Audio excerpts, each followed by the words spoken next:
동방예의지국이라는 말이 있죠. 근데 어떤 사람은 이렇게 얘기를 해요. 중국이 우리나라에게 조공을 잘 받고 또 이렇게 말을 잘 듣게 하기 위해서 만든 말이 동방예의지국이다, 이렇게 말을 하는 사람이 있어요. 근데 그렇지 않습니다. 제가 찾아봤어요. 이 동방예의지국이라는 말이 어디서 나오냐면 공자의 7대 손자 공빈이라는 사람이 있습니다. 이 사람이 우리나라에 관련된 자료를 모아서 책을 만들었는데 2300년 전에 쓴 책이에요. 동이열전이라는 책이 있습니다. 이 동이라는 것이 이제 우리나라를 말하는 것이죠. 그래서 그 책에 보면은 예로부터 동쪽에 나라가 있었다. 그 나라에 단군이라는 아주 훌륭한 인물이 태어났다. 그 나라에 살고 있던 9개의 부족인 구이가 그를 임금으로 받들어 모셨다. 그리고 그는 그 나라를 잘 다스렸다. 이런 이야기가 있습니다. 그리고 순이라고 하는 사람이 있었는데 동이 사람인데 이 사람이 중국에 와서 예의와 도덕을 가르쳤다는 것입니다. 그리고 그 땅에는 전에 내려오는 이야기가 있는데 형제가 있었다고 그래요. 형제가 소연, 대연이라는 형제가 있었는데 부모님을 너무 공경하고 사랑했다. 그런데 그 부모님이 돌아가셨는데 3년 동안이나 슬퍼하였다. 이런 이야기가 동이열전에 기록이 되어 있습니다. 그리고 이제 우리나라에 대해서 설명을 하기를, 우리 선조들에 대해 설명을 이렇게 얘기를 한 거예요. 풍속이 순우하여 길을 갈 때에 남을 앞지르지 않았다는 것입니다. 그러니까 왜 우리가 서양에 이렇게 미국 같은 데 가면은 엘리베이터를 타거나 그럴 때 you first 딱 이러잖아요. 근데 이게 우리 민족, 우리 선조들이 그렇게 예의를 다했다는 것입니다. 그리고 남녀가 서로 섞이지 않았다. 그러니까 이렇게 음란하거나 그렇게 하지 않았다는 것입니다. 우리 선조들이. 이러한 우리나라의 이러한 모습들을 동이열전에 잘 기록하고 있는 것입니다.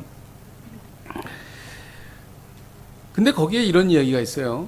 자기의 조상이 공자잖아요. 그러니까 자기의 선부자, 그러니까 할아버지죠. 선부자가 이런 말 하셨대요. 그 나라에 가서 살고 싶다. 그러니까 공자가 얘기한 거예요. 그러니까 공자가 우리나라에 와서 살고 싶다는 것이죠. 누추하지 않다. 그리고 그 나라의 여러 가지 풍속이나 이런 것들이 정말 그 공자의 마음에 들어서 자기도 정말 그 나라에 가서 살고 싶다. 진심으로 그렇게 말했다. 그래서 이것은 여기에만 기록된 것이 아니라 다른 자료에서도 그런 기록이 있습니다. 우리나라를 잘 본 이유는 여러 가지가 있지만 가장 큰 것이 뭐냐면 효입니다. 효. 그러니까 유교의 효사상 이게 부합이 되었고 또 이것이 사람들에게 우리나라를 아주 이렇게 높이 보는 그러한 계기가 되었다는 것이죠. 기독교에도 내 부모를 공경하라는 말이 십계명에 있지 않습니까? 이거와 유교의 효사상은 사실은 좀 다른 것입니다. 유교의 효사상은 인본주의에서 비롯된 것입니다. 하지만 성경에 나오는 내 부모를 공경하라고 하는 것은 하나님께서 우리에게 향하신 말씀이라는 것이죠. 즉 이런 것입니다. 성경은 부모를 공경하라 이렇게 단순하게 말하지 않습니다. 주 안에서 부모를 공경하라 이렇게 말하는 것입니다. 그러니까 이 부모에 대한 공경이라는 것은 하나님을 경외하는 것과 뗄래야 뗄 수 없는 관계에 있다는 것을 말하고 있는 것이죠. 그러니까 십계명의 제5계명은요. 권위에 대한 그리고 질서를 가르치는 그러한 계명입니다. 그러니까 사람들로 하여금 아무리 훌륭한 사람도 당신이 순종하고 복종해야 할 대상이 있다. 당신이 존경해야 할 대상이 있다라고 하는 것입니다. 이것을 하나님께서 우리에게 가르쳐 주시기 위해서 내 부모를 공경하라고 말씀하신 것이죠. 그럼 내 부모를 공경하라고 하는 그러한 것이 성경에 어떻게 성경은 우리에게 무엇을 가르쳐 주고 있는가, 이런 것들을 우리가 좀 나누어 봐야 합니다. 우리 12절을 다시 한번 읽도록 하겠습니다. 시작. 내 부모를 공경하라. 그리하면 내 하나님 여호와가 내가 준 땅에서 내 생명이 길리라. 부모 공경은요, 우리에게 바른 신앙을 갖기 위한 좋은 토양을 제공한다는 것이죠. 인간은 본래 악합니다. 인간이 범죄하는 것은요, 하나님을 거역하는 거예요. 그래서 왜 그 성품상 거역하는 사람들 있잖아요. 그리고 이렇게 단체의 성격상 거역하는 단체가 있지 않습니까? 그것은 다 부패된 죄성, 인간의 본성으로부터 비롯된 거예요. 그래서 하나님께서는 순종하게 하시기를 원하셨죠. 그래서 사람들에게 가르쳐 준 것이 부모를 공경하라고 하는 것입니다. 부모를 공경하면 순종족이 되어서 하나님을 경외하기 때문이죠. 부모에게 함부로 대하는 사람이 절대로 하나님을 경외하지 않습니다. 부모에게 거역하는 사람은 하나님과의 관계도 좋지가 않아요. 이것이 연결이 되어 있다는 것입니다. 그래서 10계명의 1에서 4계명은 하나님에 관련된 계명이고 5계명에서 10계명 6가지는 사람에 관련된 계명인데 그 중간 사람에 관련된 계명에서 제일 먼저 나오는 게 내 부모를 공경하라요. 왜냐하면 하나님과 사람 사이를 연결하는 가장 중요한 계명이기 때문에 그런 것입니다. 요셉을 한번 보시죠. 요셉은 예수 그리스도를 예표할 정도로 아주 부모님에게 순종적인 사람, 그리고 흠이 없는 사람으로서 성경에 기록이 되어 있죠. 요셉의 이야기를 보면은요, 요셉의 형제들이 이렇게 말합니다. 야곱이 이제 죽었어요. 그러니까 이제 큰일 났다. 우리 아버지 야곱이 죽었으니 우리가 요셉에게 행한 그러한 그 나쁜 일 때문에 요셉이 우리를 해야 할 것이다. 그거를 뒤집어서 생각하면 요셉은 자기 아버지 야곱이 자기가 형제들에게 원수를 갖거나 나쁘게 대하면은 아버지의 마음이 아프고 좋지 않게 되기 때문에 아버지의 마음을 편하게 하기 위해서 절대로 자기의 그 혈기나 자기의 그 원수를 갚는 사람이 아니었다는 것입니다. 그것을 형제들이 다 아는 거예요. 그러니까 부모 공경하는 것이 정말 극진하다라는 걸 다 안 거예요. 그러니까 야곱이 딱 죽으니까 큰일 났다.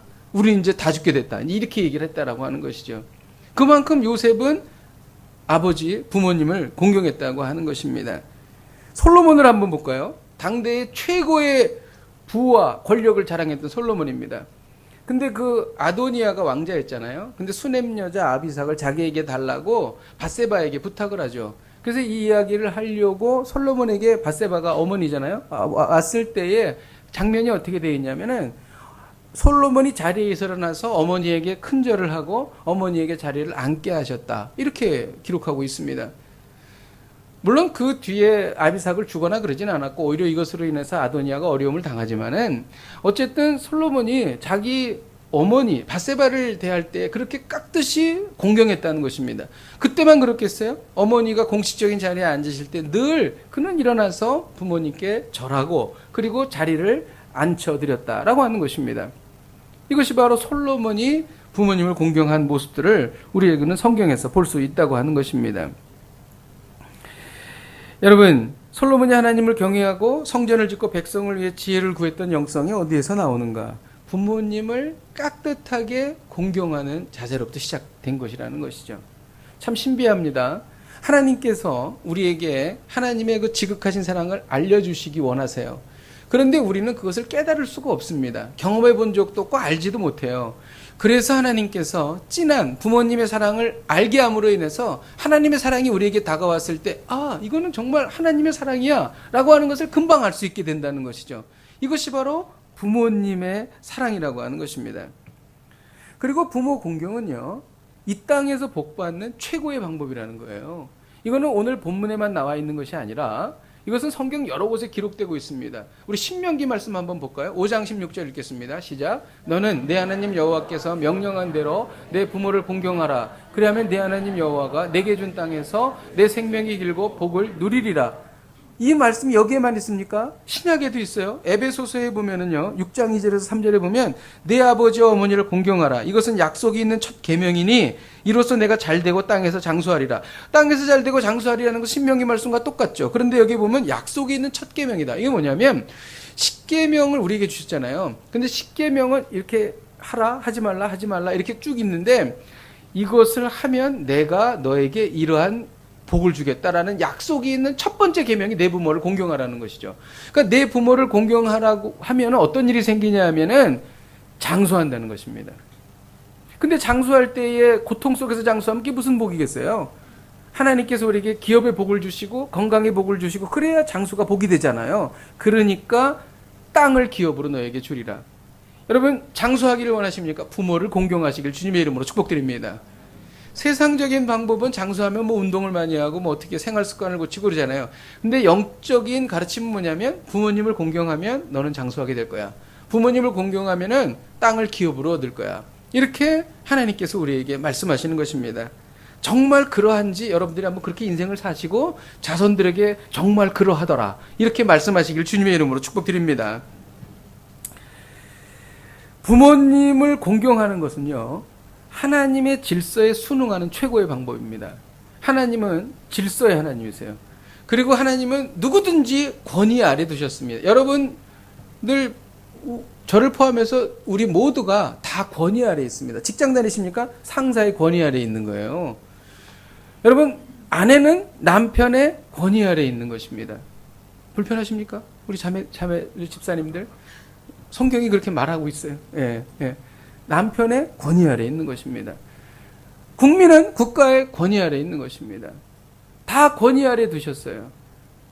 이 권위 아래 두신 것에 대항하는 것, 그것이 바로 하나님을 대항하는 것이죠. 왜냐하면 하나님이 그 권위를 부여하셨기 때문인 것입니다. 그런데 부모님을 공경하는 것은 하나님의 권위에 순응하는 아주 최고의 방법이라고 하는 것입니다. 이 기본적인 권위에 순종하게 하는 것, 이것이 부모님을 공경하는 것이죠. 일단 하나님께서 보실 때 일단 부모님을 공경하는 사람은 하나님의 질서에 순종하는 사람으로 하나님께서 보신다는 것입니다. 그럼 부모님을 공경하지 않으면 어떻게 될까요?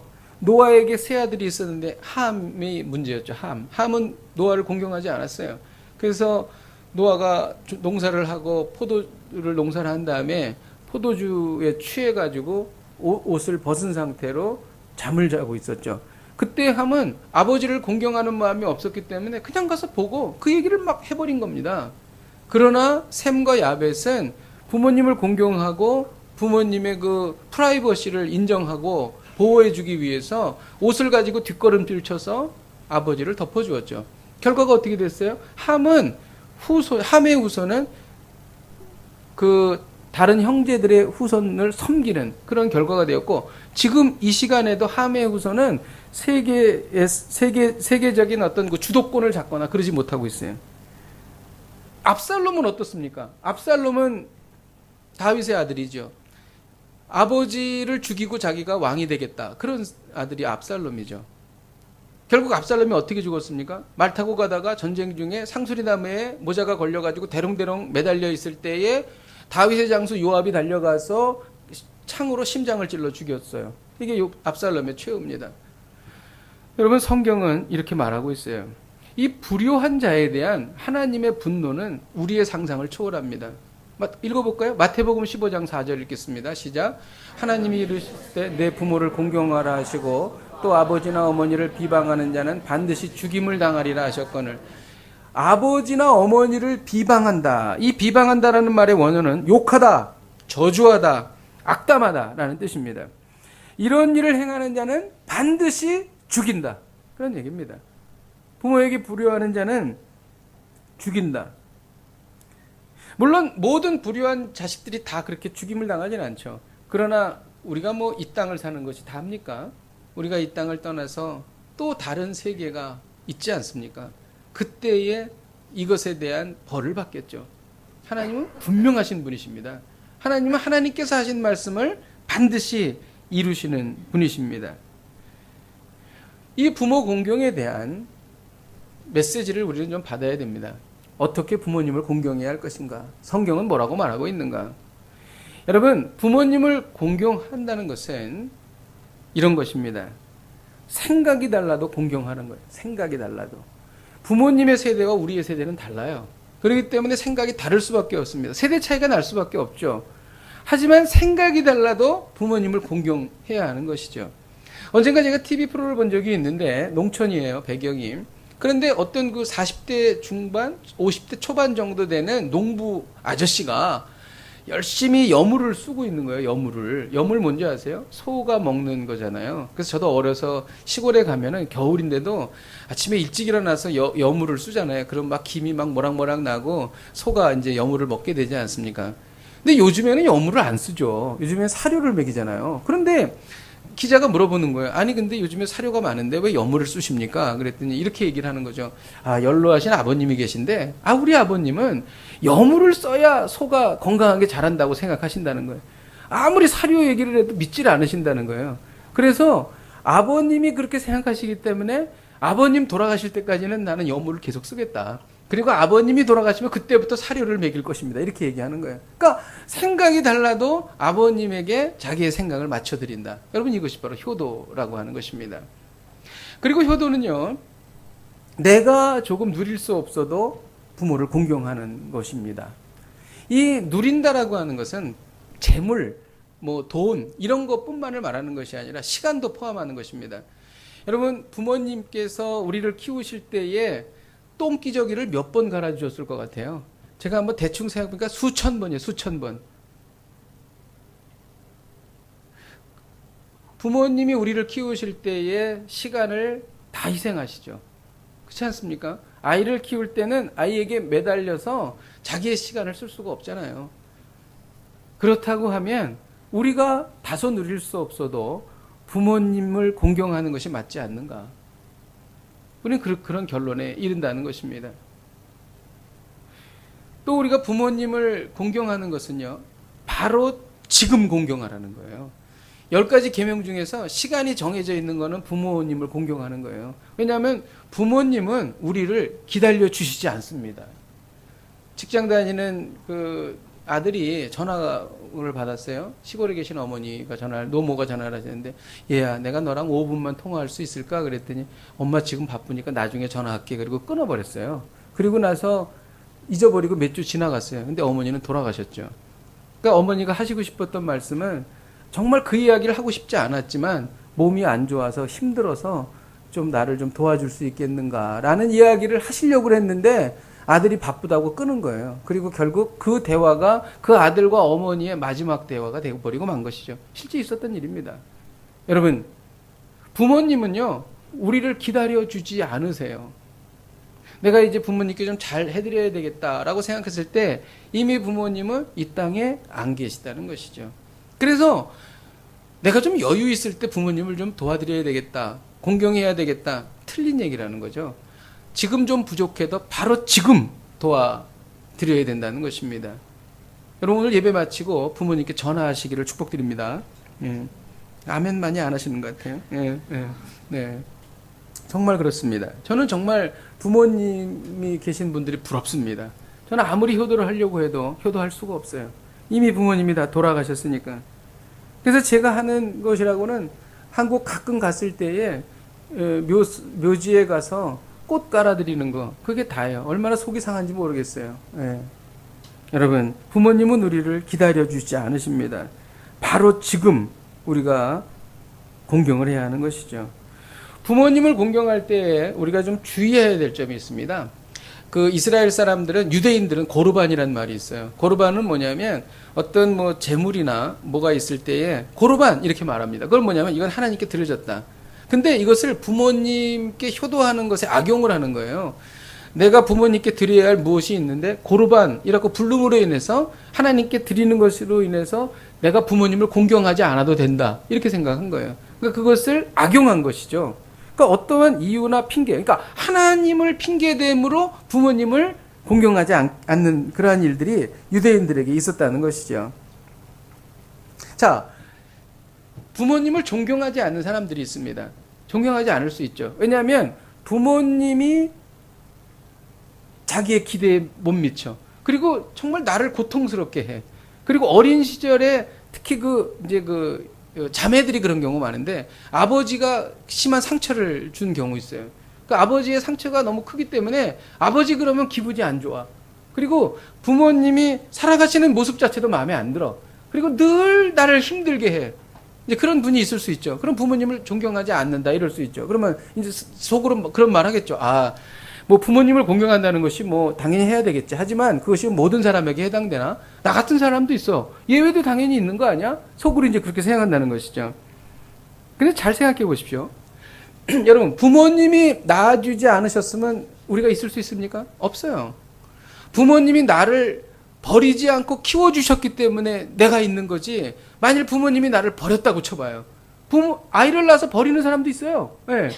버리지 않았기 때문에 나를 키워주셨기 때문에 내가 이 자리에 있을 수 있다는 것입니다.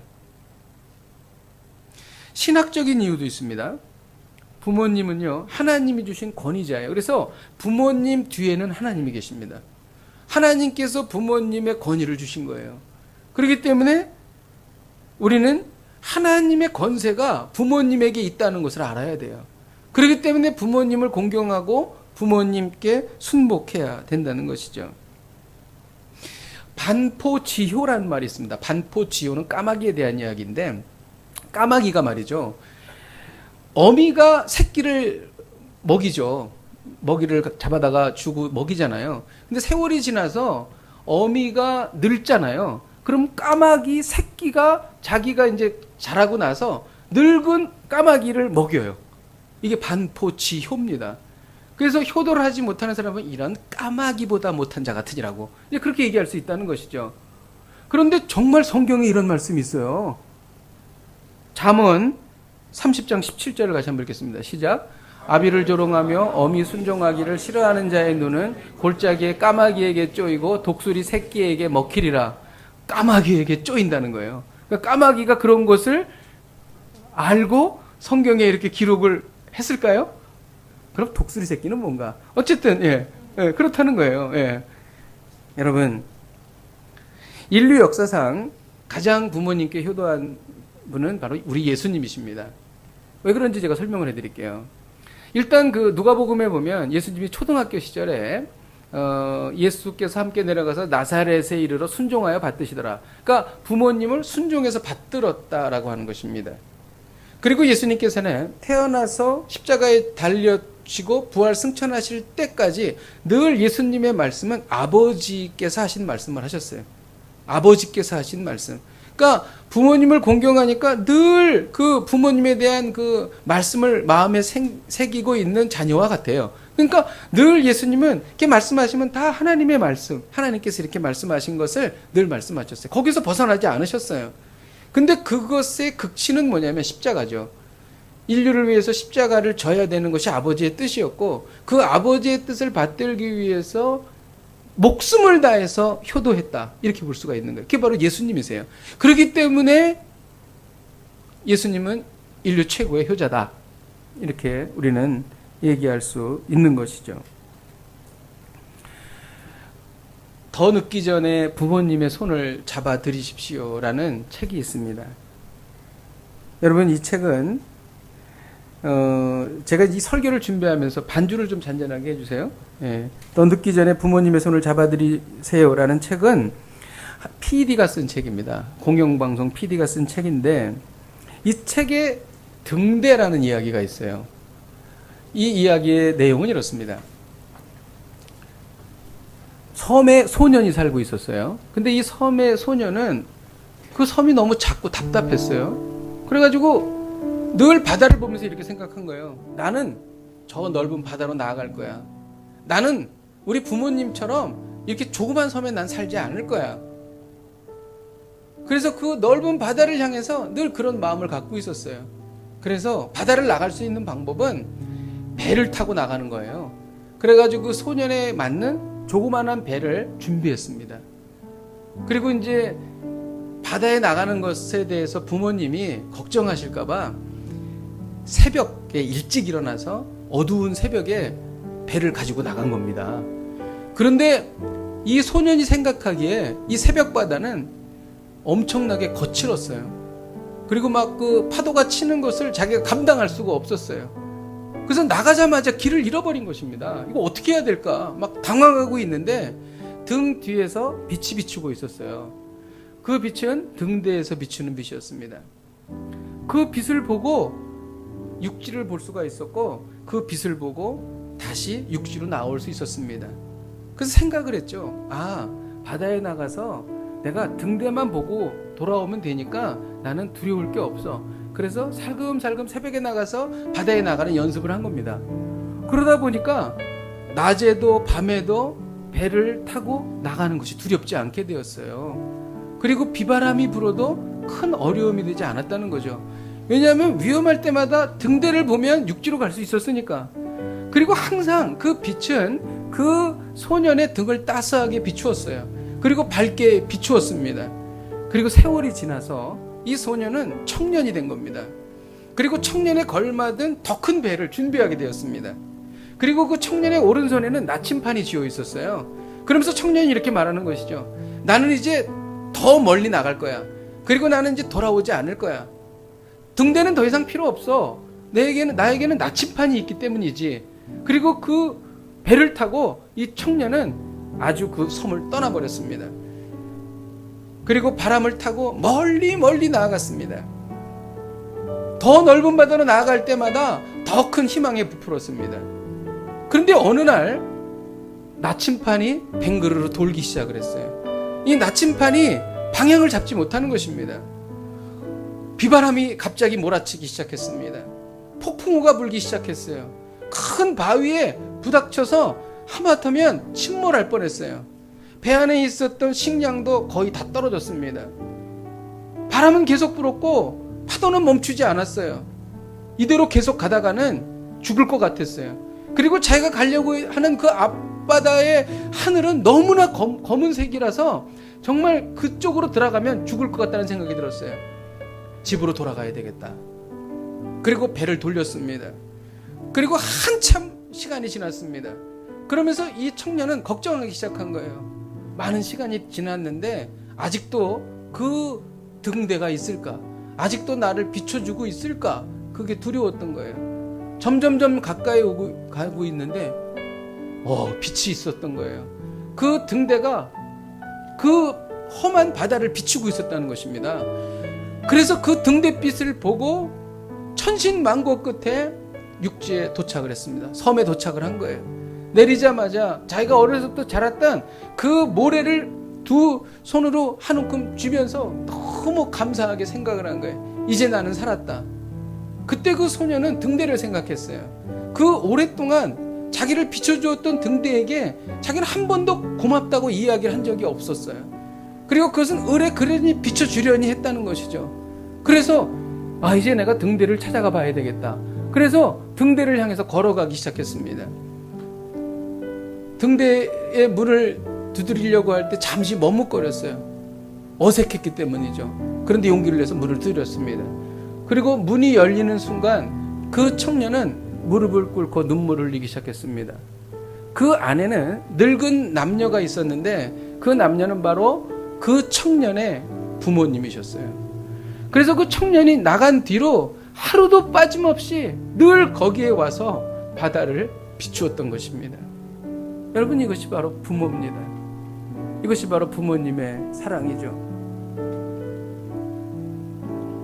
여러분, 왜 우리는 부모님의 사랑에 감동할까요? 우리가 군대 가서 훈련 마치고 부모님에 대한 노래를 부를 때 왜 눈물이 나죠?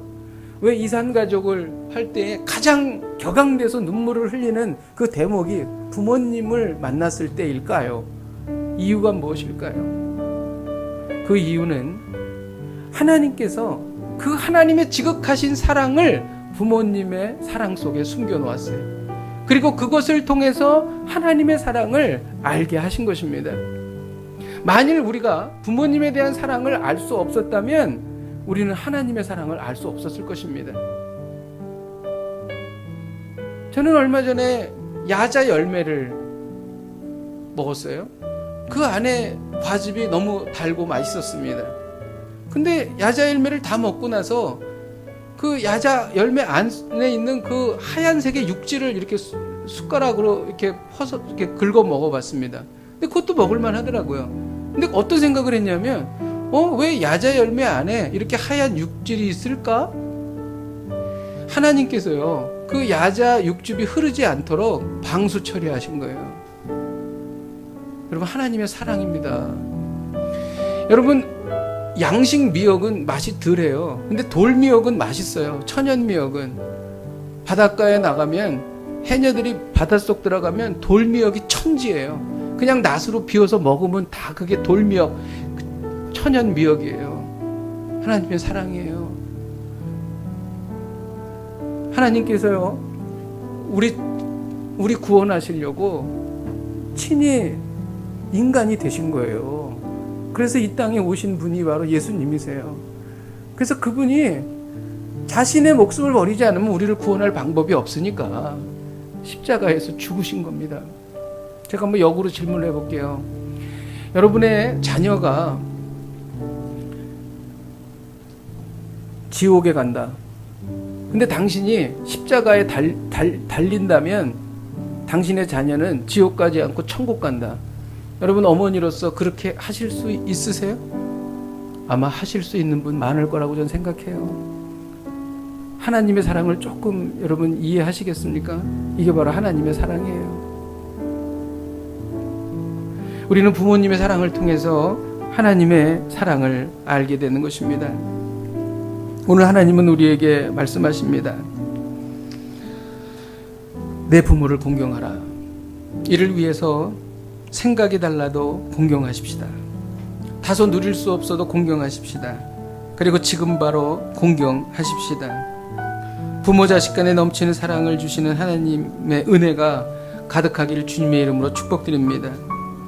우리 함께 찬양하고 기도하십시다. 어머니의 넓은 사랑, 우리 1절, 3절 우리 같이 부르도록 하겠습니다.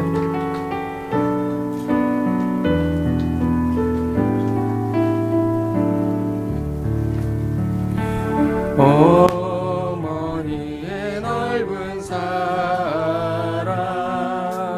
귀하고도 귀하다. 그 사랑이 언제든지 나를 감싸줍니다. 내가 울 때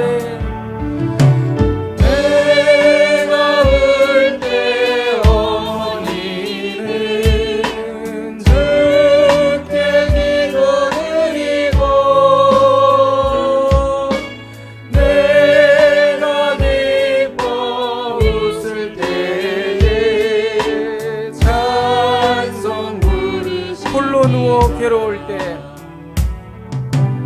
홀로 누워 괴로울 때 헤매다가 지칠 때 부르시던 찬송 소리 뒤에 살아옵니다. 반석에서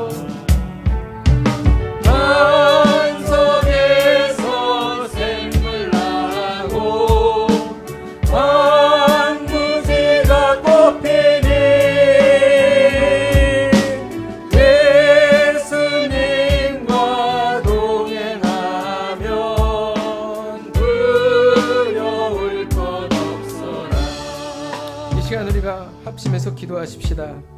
먼저 우리가 좋은 부모님을 주신 하나님께 감사드리십시다. 부모님 뒤에 계신 하나님의 크신 사랑에 감사드리십시다. 생각이 달라도 공경하겠습니다. 다소 누릴 수 없어도 공경하겠습니다. 그리고 지금 바로 공경하겠습니다. 또한 우리가 늘 따뜻한 등대가 되는 좋은 부모가 되게 하옵소서. 이렇게 할 수 있도록 모든 환경과 상황을 허락하여 주옵소서. 우리 같이 한 목소리로 통성으로 기도하시겠습니다. 하나님 아버지, 우리에게 좋은 부모님을 주신 하나님께 감사를 드립니다. 부모님 뒤에 계신 하나님의 크신 사랑에 감사를 드립니다. 하나님 아버지, 생각이 달라도 공경하겠습니다. 다소 누릴 수 없어도 공경하겠습니다. 그리고 지금 바로 공경하겠습니다. 하나님 아버지, 오늘 우리가 한지히 주님 앞에 기도합니다. 우리가 따뜻한 등대가 되어 하나님 아버지 좋은 부모가 되기를 원합니다. 이렇게 할 수 있도록 좋은 환경과 상황을 허락해 주시기를 하나님 아버지 주여 기도하오니 성령님 역사하여 주시옵소서. 하나님 아버지, 오늘 주님 앞에 기도합니다. 하나님 아버지, 우리 부모님을 아버지 안에 공경하기를 소망하오니 하나님 아버지 주여 역사하시고 하나님 아버지 불쌍히 여기셔서 하나님 아버지 부모님을 공경하기를 원합니다. 하나님 아버지, 생각이 달라도 공경하겠습니다. 다소 누릴 수 없어도 공경하겠습니다. 그리고 지금 바로 공경하겠습니다. 그런데 하나님, 우리 중에는 이미 부모님이 돌아가셔서 아무리 부모님께 공경하려고 해도 할 수 없는 성도들도 있습니다. 하나님, 이 아픈 마음, 이 상한 마음을 주께서 위로하여 주옵소서. 하나님, 이미 기회는 없지만 하나님 아버지, 그 부모님을 사랑하라고 하신 그 말씀 뒤에 하나님을 사랑하라고 하신 그 하나님의 그 뜻이 있기에 하나님을 깊이 사랑하기를 원합니다.